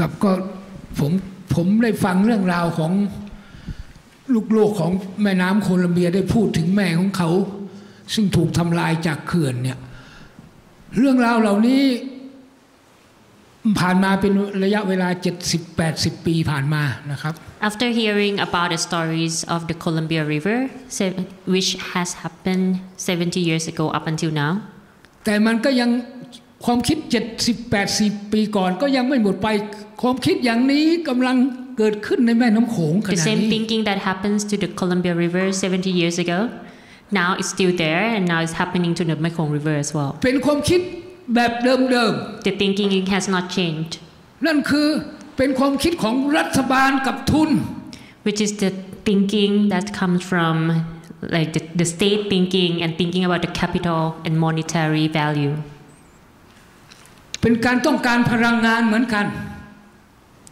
They only think about the needs for the energy เพราะนั้นเรื่องราวถึงแม้จะอยู่คนละซีกโลกแต่มันเป็นวิธีคิดแบบเดียวกันเลย I can see the similarity of the thinking processes even though these two situations happen on the two sides of the world สิ่งที่กำลังเกิดขึ้นกับแม่น้ำโขงขณะนี้ก็คือสิ่งที่เกิดขึ้นกับแม่น้ำโคลัมเบีย It is exactly what is happening to Mekong River right now. ปลาหายไป 70 years ago. Now the fish has disappeared. ตะกอนหายไป The sediment has gone as well. ผู้คนทำมาหากินยากขึ้น The income generating activities for the people now is very difficult for them to do their jobs. สิ่งเหล่านี้กำลังเกิดขึ้นในแม่น้ำโขงแล้ว I see it happening in the Mekong River just like you have seen what has happened to your lives. แล้วสิ่งที่เหมือนกันเลยตั้งแต่อดีตจนถึงปัจจุบันก็คือในการสร้างเขื่อนก็คือคำมั่นสัญญาจากรัฐบาล One of the things that is just the same as what happened here is the promises from the government about things they will give back to us. เขื่อนในแม่น้ำโขงก็เหมือนกันผมอยากยกตัวอย่างให้เห็นคือเขื่อนปากแบง One of the examples is the Pak Bang Dam which is close to my house. ซึ่งกำลังจะสร้างขึ้น It is being constructed right now. นี่ก็มีคำมั่นสัญญาจากรัฐบาลว่าจะเยียวยา I have heard a lot of promises about corrective actions and what they will provide us with to the communities. คุณรู้ไหมว่าเขาวางแผนว่าจะเยียวยาโดยการสร้างเขื่อน1เขื่อนเนี่ยเขาจะเยียวยาพี่น้องชาวบ้านในลุ่มน้ำโขง Do you know what they promise to the people over there? ประมาณ$1.5 ล้านเท่านั้น Is about $1.5 million US dollars to the communities along the Mekong River. They said it over and over again. แล้วผมก็ได้รับฟังจากพี่น้องจากโคลัมเบียบอกว่าสิ่งที่รัฐบาลสัญญามันก็ไม่เคย And now I have heard from all of your experiences that those promises never happen. เพราะฉะนั้นผมคิดว่ามันก็เหมือนกันแม่น้ำโขงสิ่งที่รัฐบาลและทุนสัญญาว่าจะเยียวยา What is going to happen to มันคงจะ the เกิดขึ้น Mekong ยาก people? มากคุณรู้ไหมว่าเขื่อนปากแบงที่กำลังจะเกิดขึ้นเนี่ยเขามอบเงินที่จะเยียวยาเนี่ยเขาบอกตั้งกองทุนเยียวยาประมาณ$1.5 เนี่ย The funds about the funds for corrective action for Pak Bang dams. ซึ่งเราถามว่าคุณจะเยียวยาอะไร I have asked them เงินที่คุณ what ให้ they would คุณจะเยียวยา provide อะไร us and provide the community after the dam constructions to give them their life back.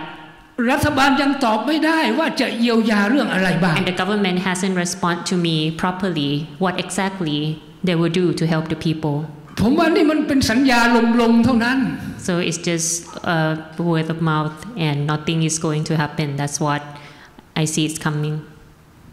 เพราะฉะนั้นผมคิดว่าเรื่องเขื่อนเนี่ยมันเป็นเรื่องที่คนท้องถิ่นจะต้องลุกขึ้นมาต่อสู้ So I agree with you that about the dam constructions, the local people and the affected people should come together and share our voice. ในรุ่นของผมจะไม่สามารถหยุดเขื่อนได้ Maybe not in my lifetime.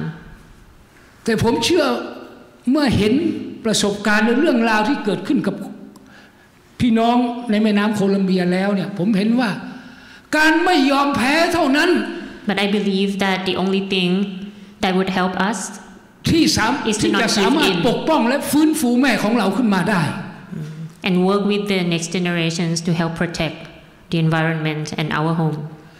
การไม่ยอมแพ้ของเราจะต้องถูกส่งต่อถึงลูกหลานของเรา We need to send this knowledge, awareness, and the fight in us to our son and daughters.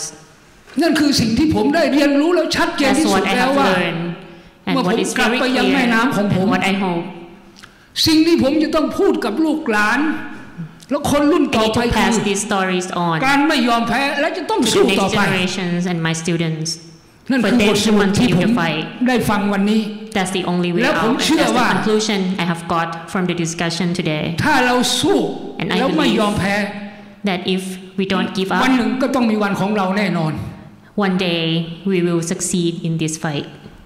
ขอบคุณพี่น้องจากโคลัมเบียมากๆครับผม Everyone from the Columbia River.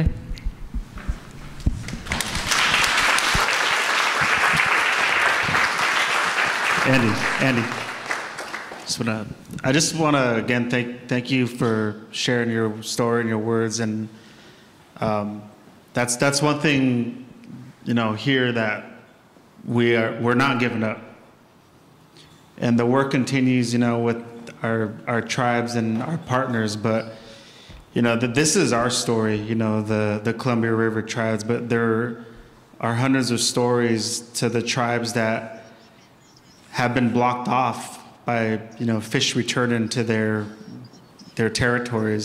We talk about historically Canada, fish running up into Canada, the Snake River Basin, all these many tribes that are left out that also have their story where they haven't had fish return for 100 years. And so those stories have to be told as well. And we hear those. But there is a voice, there is a group. They're making progress to do the right thing and pressuring the government to do the right thing. And that's why there's talks about removal of the lower Snake River Dam. We do agree that that should happen to avoid the extinction and to also rebuild the ecosystems in that area. The stories that Wilbur and David shared, those are real stories. The historical traumas that were placed upon our people, and still to this day, those are very sensitive stories to share. There's documentaries that are out there that talk about that. And it's the same story that you're sharing and that your people will face. Everything that I spoke about, our team here spoke about, the impacts of hydro system, that's going to play out too. But I encourage you to build a bigger voice, create partnership, people up in the upper river to the lower, to the ocean. All of these hydro systems have an impact. The orcas that are on the ocean, the whales, we're having issues with their salmon source. And it's the tribes, the states that took that initiative to put more fish back in the waters. And that's sad to say because it took orcas to put more fish back in the waters when this whole time, that's what we've been saying all along. More fish. Historically, Wilbur, David probably know this, we used to have smelt go further than where they go now. Pacific lamprey, they're cut off. Sturgeon are landlocked, they don't utilize the ladders.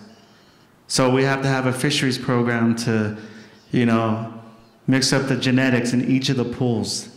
That's sad. Those are the same issues that your river is going to have. And it's hurting us to this day. But I'm going to say this again. I encourage you to build a voice, a bigger voice, just like the tribes are doing in this region. You speak about the lower Elwha. They got their dam removed. You got the Klamath, same thing. Dam removal is going to take place. So there's possibilities. My heart is with you. Our prayers are with all of our people. Because in our way, in our Creator's law, you don't change those things up. You don't change the way the ecosystem is functioning. Because why? That's the way the Creator intended it to be. It was well alive. It sustained not only the people, but the whole animal world, the whole forest. All of these mountain peaks that you see with the snow on top, they play a huge role in this region. And we're seeing that less and less snowpack. And that's the issues that we're all facing, not just the tribal community, everyone. And again, it's the tribes that are taking initiative to fix the problem. Everyone needs to be a part of the work that you're doing and a part of the work that we're doing. So I just share this much. Thank you.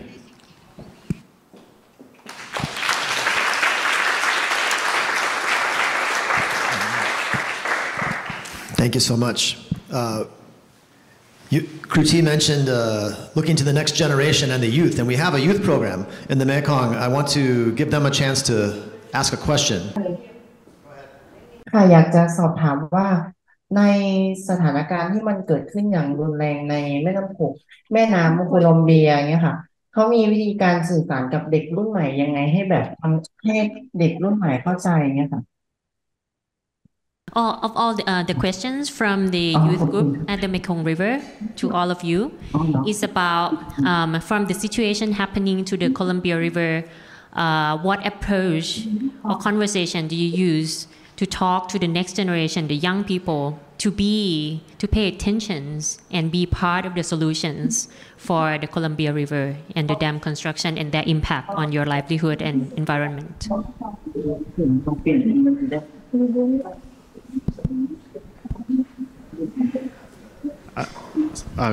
So are you saying how are we basically getting the youth involved? Is that? Yes. Okay. So it's kind of perfect timing. My two boys just walked in. They're 12 and 8. They're little fishermen. They're up and coming fishermen. My aunt over there, Elaine, she just walked in, and I want to acknowledge our ladies too, because they're also fishers as well. They also share the responsibility in our culture. That's one thing that I think each of us talk about is getting our youth more involved and just encourage them to continue our traditions and our customs, our culture, and to never let your traditional knowledge ever go. It's important with the work that we're doing. Wilbur and I talked about Western science, the control burden. I was just talking with one of the professors, Dr. Andrew Fisher, today. He sent me an archive letter that was basically citing a tribal member burning at Mount Rainier National Forest back in the 30s. Because why? He was practicing controlled burn to enhance the huckleberry fields. And so, these kind of things, that we have to acknowledge is who we are as, native peoples of this land, and to encourage it within our youth and to be that voice. For me, I'm one of the youngest councilmen. Sometimes, it's a little rough, but, from the upbringing that we come from, it takes discipline. It takes the right words, or what are you going to say? What are you going to say on behalf of your people, the resources? And it takes our children to understand and to take time out to talk with them.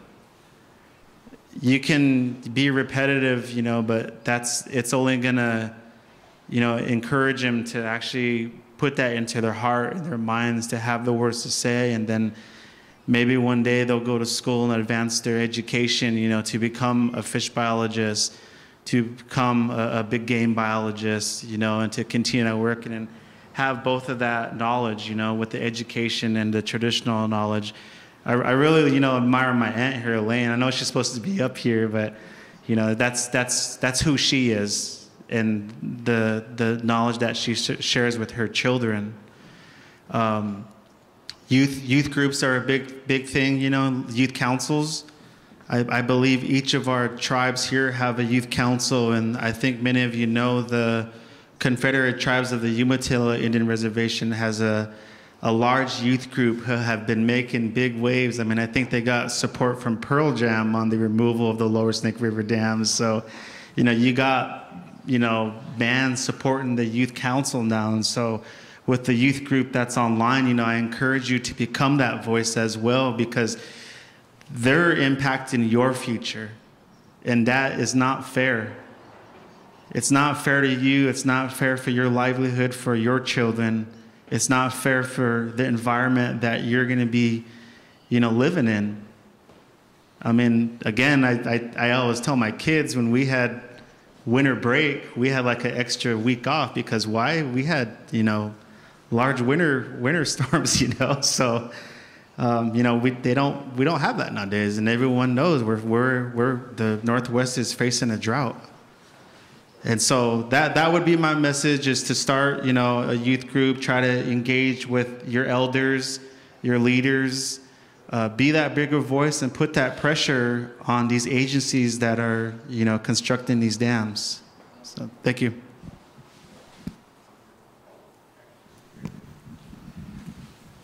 One example is at the Wishram School there where I live. The kids were getting on to my kids. Why are you guys wasting fish? You guys got to catch fish and then you just waste it. Throw it up on the bank. And when you guys hunt deer, but you only take the antlers. And I went down to the principal and I told him, I said, what is this? What are these guys doing? He said, well, that's what they're told at home. So he said, what are you going to do about it? I said, well, we'll put on a dinner. We'll feed them. And they said, well, the only date available was a Tuesday before what they say, the Thanksgiving holiday. And I told them, well, okay, we'll call ours, thanks taken. Because we came and a few of the people attended, of the townspeople, and we brought in hides and moccasins and vests and the beaded outfits. And I said, this is what the deer provides with us, besides the meat. And the antlers and all of those have uses too. We brought the salmon in, and they allowed us to cook it on a stick. But the following year, they said, health restrictions, we can't cook it out there on the fire like that. So we let the kids learn how to cook, all the other kids. And then we brought in the berries and the roots and showed them. I said, these are the natural foods that we consume.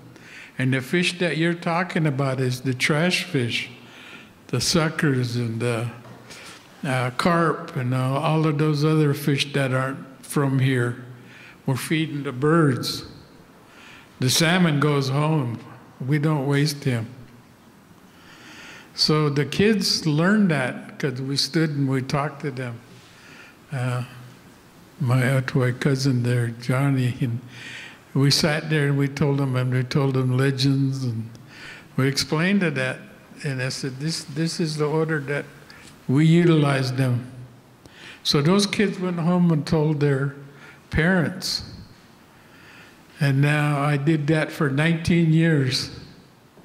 And a pandemic shut it down.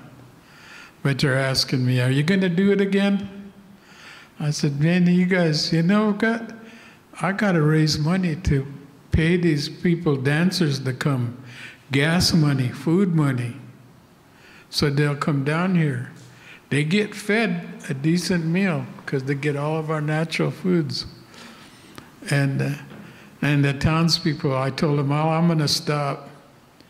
And at 15, and I said, I think I've convinced this town enough. They said, no, we enjoy this. We like listening to the stories. We like that. So that little part, can be utilized to do. And it took our kids to come up and do that. And then we showed them what the materials come from those because all of those, the hides providing with clothing, tools, food, and shelter. And the bellies were water buckets that we used in the control, burn up there in the mountains. So that's one little story. And they asked me if I was going to do it this coming November, and I said, no, I can't. But something like that, you can, utilize your young people to go to whoever and show them, this is what these foods mean to me, my people. And water is the most important one, because that water provides us. What does it do for you? It said it cooks our foods, cleanses our body, we use it in the sweat, the trees are a link to it. Everything is connected. But you've broken that connection for your free market. I think I'll stop with that. Thank you so much. Julian, did you mention your youth program when you spoke earlier? I don't remember. Yes, we have a youth program, and one thing that when we started, like I said, we started carving canoes. Every Wednesday we come out and try to give us a little land to set our sight on, and we have water and electric now, so that's nice.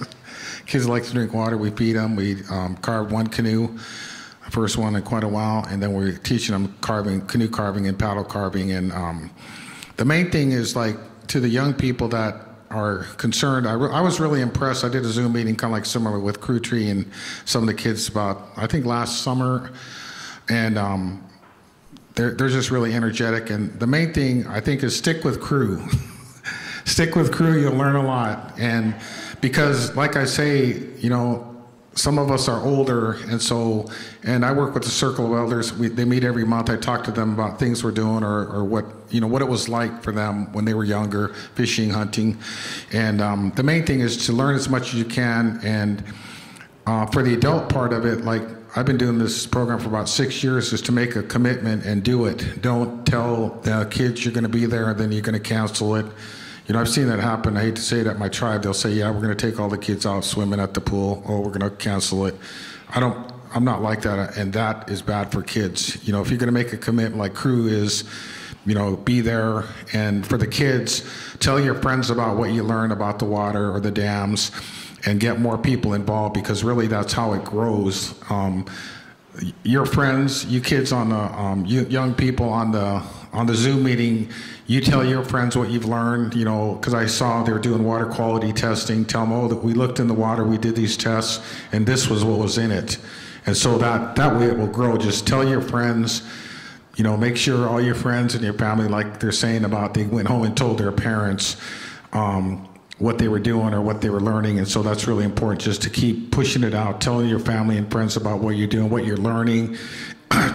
Because one thing I've noticed over time, like about 10 years ago, I was working at my tribe, and I went to the tribe, and I noticed the K through 12 public school system doesn't teach a lot about Indian stuff, Native, Nez Perce, whatever, over there anyway. And so I asked the council, they're all my buds, most of them are related to, said, so if you keep sending your kids to a public school system, are they going to be able to maintain their culture and learn about the culture? Which in the state of Idaho, they don't want to teach you about the history of the Indians or the culture, because it's not what they want. But I think the main thing is, like with the young people, is just learn as much as you can from people like Crew, and like other people said, go to school, go to college and learn, because like I tell people, it's their game, and we have to be able to deal with them on their terms. And that's really what I think education, like all my friends, like I was thinking, when I first moved back to my tribe, Dr. J, they call him, Julius Elwood, best fisherman I ever met. We used to go out fishing all the time. He knew when the runs are coming. He could take a fish, great fisherman. He fished down on Silo.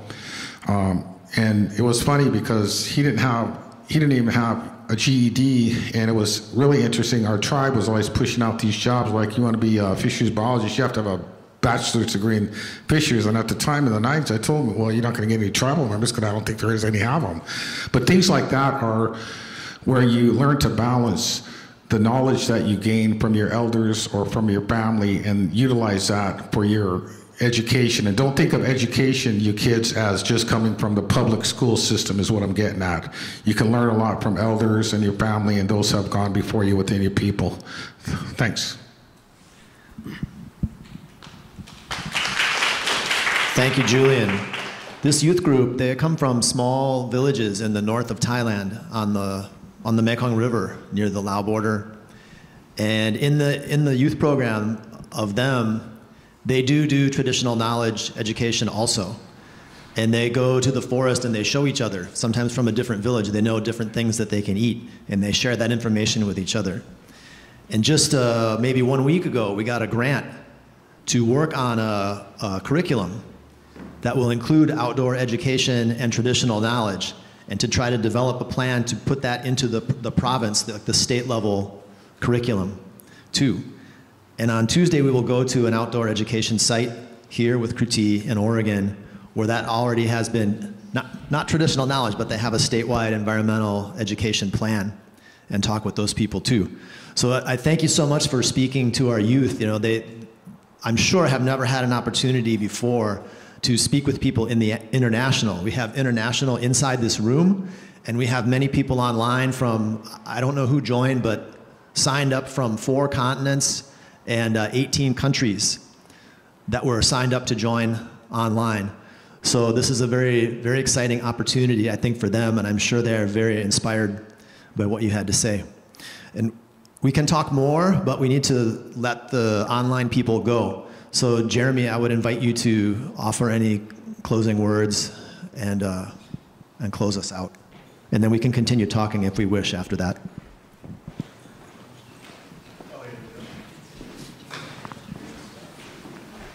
Okay, thank you, Andy. So from the Yakama Nation, we have a few gifts here for our honored guest.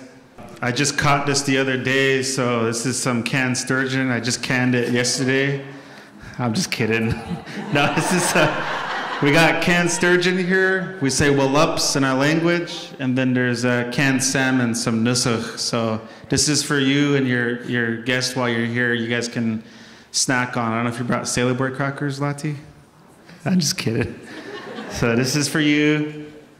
And then we also have some swag bags here, some Yakama Nation fisheries bags. This is our logo here. It's a fisherman dipping off a scaffold.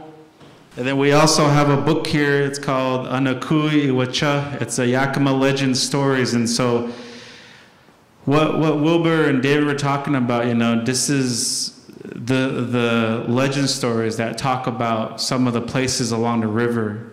And our people know, like, when the salmon are coming up river, because there's like the birds, the swallows, that give us a sign that they're the leaders, they're leading the fish up river.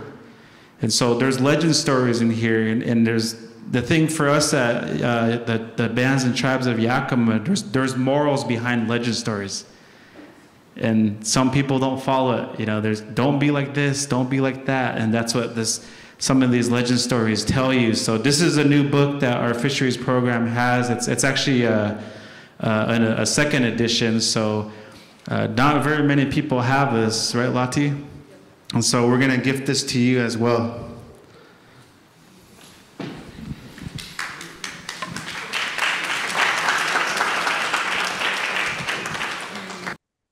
So one thing I want to mention, because I see in the lane walked in, and I know, you know, we're talking about impacts of hydro systems, and I swear it like never ends, right, Elaine? One thing I want to tell our honored guests, you know, is be cautious of what these projects will lead to. You know, in the Dalles area, you know, there was a data center that was built close to the Dalles, is because the power source is right there by the Dalles Dam. And so it just seems like it never ends. There's always progress being made, but, you know, again, the impacts are right there to the resources and our people. So, you know, then there's always advance of transmission lines. You know, we had a bizarre proposal of a transmission line that might be laid in the Columbia River, which is crazy. You also have a fiber line that's being proposed in the upper Columbia River. from above the Grand Coulee, you know, and, you know, we're trying to engage in it. And so it's like, it's always, you know, they're always like 2 steps ahead of us, and we're trying to catch up because there's so many proposals out there. And, you know, with our tribe, you know, we're trying to make sure that we have the capacity to, you know, keep up with some of these, you know, proposals that are being made. Good evening, and even those online. You know, I'm real thankful to be here. Although I, you know, showed up late this evening, I come from the Mount Adams. I was there today, right at the bottom of Mount Adams. Every year, this is our 3rd annual, they've invited me, the University of Washington, to do a presentation to students from Seattle to talk about the first foods and to talk about the Yakima land and our resources. You know, and so since I've been doing this every year, I try to do that and then come here. And I'm supposed to be wearing my traditional dress like my sisters. But, you know, I'm thankful today to be here and meet our leader here, our guest.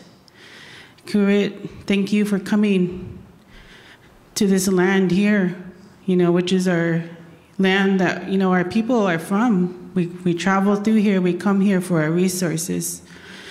This Willamette River here, you know, that's where we get our asum, our lamprey. And then the Columbia right here, you know, that's where our salmon, our steelhead, and all the fish migrate up and down. So this place is really important to us, these land, these tributaries and this river. So I'm thankful today, you know, that this occasion is happening, that you can come here and hear us, that you can hear our elders. They come here today, our 3 men here, our elders, 2 of them from our Inchiwana, the Columbia. They're from here.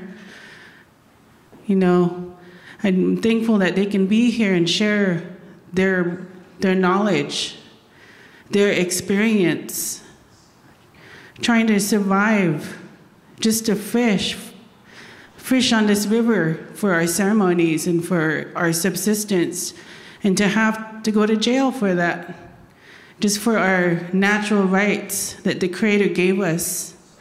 And that's what I talked to the youth today at the mountain, at Mount Adams. You know, I talked to them. I brought the food and I laid it out on the ground about each one, how our foods are all connected, our salmon, our lamprey, our wildlife, all the vegetation, and our berries, including the water. Everything's related and connected. And that's how we believe that, you know, they all need to be protected, each one of them. And not one is more important than the other, because they provide us and they sustained us for thousands of years.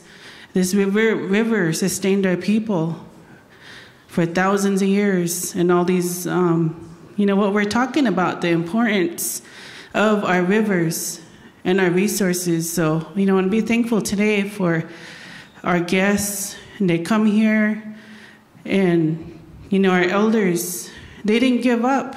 Our ancestors, our river people from this river, our people didn't give up. We're still here. We live on the river.